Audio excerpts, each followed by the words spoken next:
Alors, question intéressante. Comment maximiser ses chances de gain en bourse? Eh bien, vous allez voir que le risque change de camp avec le temps. Bonjour John.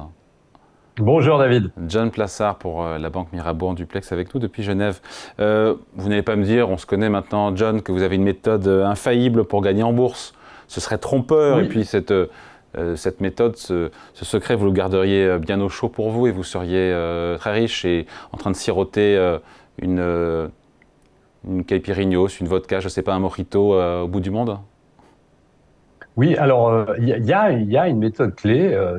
C'est pas la martingale, hein, parce que vous l'avez dit, sinon je serais très certainement en vacances. Au-delà du fait que j'adore faire cette émission, je dirais qu'il y a une chose qui est assez simple. Vous savez, on parle toujours des marchés boursiers qui ont une très très forte volatilité, marchés qui baissent, marchés qui montent, etc., etc. Et puis vous savez, il y a aussi l'histoire. On parle souvent de l'histoire ensemble, David. Et en fait, si on regarde le S&P 500, eh bien, vous voyez une statistique depuis 1928 qui est infaillible. C'est que, en fait, si vous gardez votre position sur le S&P 500 20 ans, vous avez la certitude à 100% de gagner. Alors, vous me direz, évidemment, 20 ans, c'est très long. Dans 20 ans, on sera un petit peu plus vieux. Mais vous avez la probabilité, c'est ça qui est très, très intéressant, c'est que plus vous gardez, plus vous avez un risque positif.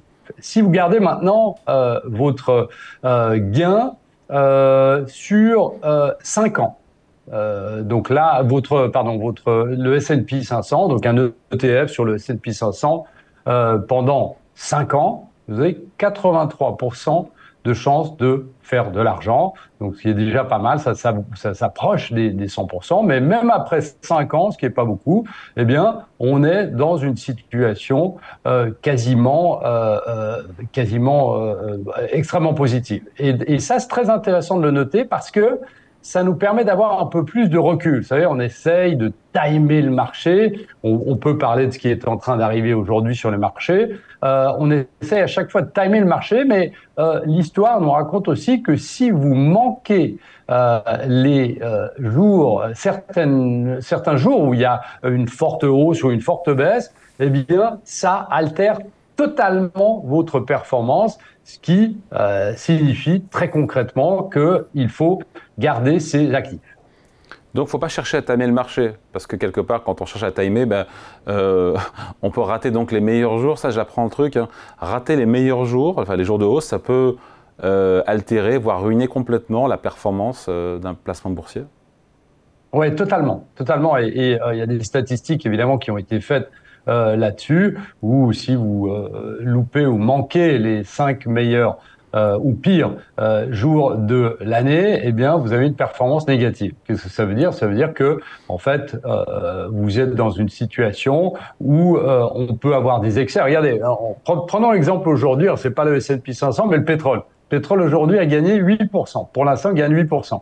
Si vous manquez cette hausse alors que vous êtes investi sur le pétrole et que vous vous dites que mince, je l'ai loupé, je vais peut-être y aller demain, eh bien, vous êtes dans une situation où votre performance est totalement altérée. Il y a une autre chose qu'on peut noter, et dans les marchés actuels, vous avez vu que le S&P 500 a connu un bear market, c'est-à-dire a perdu quasiment 20% et les a récupérés jusqu'à aujourd'hui. On devrait baisser cet après-midi, ça c'est une autre question. Et donc, vous avez perdu 20% très rapidement et vous avez regagné 20% Qu'est-ce que ça très envoie comme rapidement. signal, ça, d'ailleurs? Mais ça envoie un signal qu'il faut surtout avoir une discipline. Ça, je dirais que c'est le plus important, c'est la discipline dans les marchés, la patience, bien évidemment. Alors, on a parlé de 20 ans. Vous allez me dire, on va pas investir sur 20 ans. Oui, pour nos enfants et puis même pour notre retraite. Mais la question est de dire qu'il faut avoir une discipline extrêmement forte, essayer de ne pas surréagir sur des informations. Et vous savez, on a tellement d'informations sur tous les réseaux sociaux, etc., sur ce qui se passe, sur ce qui va se passer, sur les décisions de Trump, etc. Essayez simplement de timer Donald Trump. C'est impossible puisqu'il peut faire une annonce durant le week-end, ce qu'il fait. Et donc, votre performance est totalement altérée. Alors maintenant, je répète, je parle d'un indice. Le S&P 500, si vous faites ça sur une valeur, bah, vous avez évidemment plus de risques d'avoir une valeur qui fasse faillite, qui ait des mauvais résultats, etc., etc. Et ça, c'est totalement différent. Ce qui est aussi assez intéressant de noter, puisque là on parle des probabilités de hausse, c'est que en fait, lorsque vous regardez les bear markets, c'est-à-dire les marchés qui baissent de plus de 20%, eh bien depuis 1928, il y a eu 26 bear markets. Qu'est-ce que ça veut dire? Ça veut dire que depuis 1928, vous avez chaque 3 ans et demi en moyenne, eh bien un bear market, mais sur la moyenne de toutes les années depuis 1928, votre S&P 500 monte en moyenne de 10%. Donc ça veut dire que dans les années, vous avez des années qui baissent, qui peuvent baisser de 20%, mais si vous avez une structure, une rigueur et une patience, quelle qu'elle soit, même sur l'année, eh bien vous avez la certitude de faire moins d'erreurs en tout cas. Et puis, comme je disais, plus vous tenez la position sur le S&P 500, plus vous avez la certitude. Alors, vous me direz, l'histoire, un jour, pourrait ne pas se répéter. Ouais, c'est ça mon sujet. La stat, elle est hyper intéressante. D'ailleurs, elle incite à l'optimisme. D'ailleurs, vous disiez 10% sur le S&P 500, c'est 10% par an, j'imagine, depuis 1928. Mais deux choses. Un, ce sont les chiffres du passé. Rien ne dit que l'histoire va se reproduire à l'identique. Et puis, c'est sur le S&P 500, donc c'est coté en dollars. Ça veut dire que c'est un résultat en dollars. Il faut voir après la parité euro-dollar, comment elle évolue aussi. Tout à fait, mais vous savez, on l'a vu l'année passée, vous avez le dollar qui a fortement monté. Là, depuis le début de l'année, le dollar baisse fortement, notamment par rapport à l'euro. Donc, vous avez aussi une certaine volatilité sur les devises. Donc, si vous prenez la moyenne de ces années depuis 1928, eh bien, vous avez aussi une moyenne qui est faite sur la devise et l'évolution de la devise. Maintenant, si vous avez l'impression que, évidemment, on a passé un cycle depuis 1928 où le S&P 500 et les valeurs américaines, eh bien, arrivent à bout de souffle et le dollar n'est plus la devise mondiale, je dirais. Eh bien là, effectivement, il faut changer de braquet et dire que, effectivement, on est dans une situation où on va changer de cycle économique. Moi, c'est pas du tout quelque chose auquel je pense. Vous savez que dans les devises de réserve, le dollar est toujours à près de 60%, l'euro est en dessous de 20%, et c'est quelque chose qui va prendre extrêmement longtemps. Aujourd'hui, on surréagit sur le dollar à cause des déclarations de M. Trump notamment, mais on est dans une situation où c'est pas la fin du dollar, c'est pas la dédollarisation, et en fait c'est toujours la valeur, la devise de référence. Donc je dirais qu'il faut faire attention ici parce que on surréagit justement. De votre question qui est juste, David, c'est de dire, en fait, mais qu'est-ce qui se passe? Tout d'un coup, le dollar a perdu 10%. Mais effectivement, si vous tenez la position, vous auriez, par rapport à l'année passée, vous auriez un gain nul, entre guillemets, sur les devises, pas sur l'indice. Ça veut dire que finalement, si on résume l'émotion, quelque part, l'émotion, c'est le pire ennemi de l'investisseur. Il faut être assez stoïque, il faut finalement avoir de la patience et de la discipline. Tout à fait. Et puis, surtout, se dire que déjà, la volatilité, c'est pas un bug. Ça fait peur, la volatilité, vous le savez. Ça fait peur. Et puis, on a vu des volatilités qui ont pas la volatilité qui a baissé qui a monté, il y a un mois pour arriver à des niveaux du Covid. Donc, c'est dire, mais qui a rebaissé de la manière la plus rapide possible. Donc, on a vu que c'était un excès, mais qui existe dans un cycle boursier. Le danger n'est pas d'être exposé. Le danger, c'est de pas l'être au bon moment. C'est ce qu'on disait, c'est-à-dire que essayer de timer la meilleure journée ou le meilleur moment, c'est une erreur totale. Et puis, on voit que les marchés, ils réagissent à des perceptions, des narratifs, à la psychologie collective, ce qui rend en fait extrêmement difficile d'avoir le sang-froid, entre guillemets, parce qu'on se dit c'est la fin du monde. Ce matin, on a eu des attaques en Iran de la part de l'armée israélienne.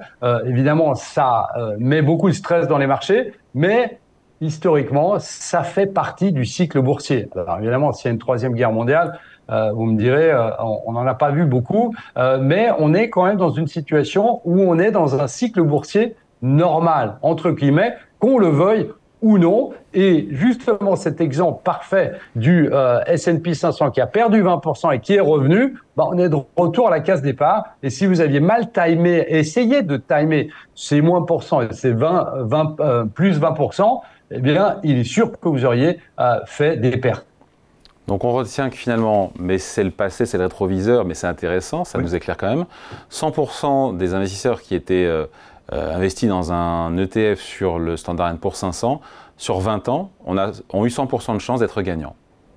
Exactement. Et ce qui est aussi assez intéressant... Mais c'est le passé, attention, on le rappelle, c'est le passé, encore une fois, ça n'engage pas l'avenir. Tout à fait, c'est le passé. Alors évidemment, on peut arriver dans un nouveau cycle 100 ans après, mais ce qui est aussi intéressant, c'est que la configuration qu'on a fait sur le S&P 500, où on a eu un bear market et un bull market, eh bien, on a eu depuis 1928, on a eu 17 cas comme ça. On a eu moins 20%, plus 20%.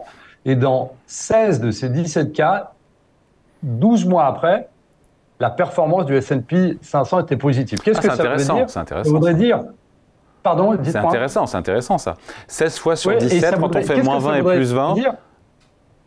Oui, eh bien, 12 mois après, le S&P 500 est plus élevé. Qu'est-ce que ça veut dire très concrètement? Ça voudrait dire que si vous timez le S&P 500 à hier soir, par exemple, eh bien, dans 12 mois, selon cette statistique qui fait partie, évidemment, de statistiques du passé, eh bien, vous avez eu un S&P 500 qui sera plus élevé qu'hier soir, dans 12 mois.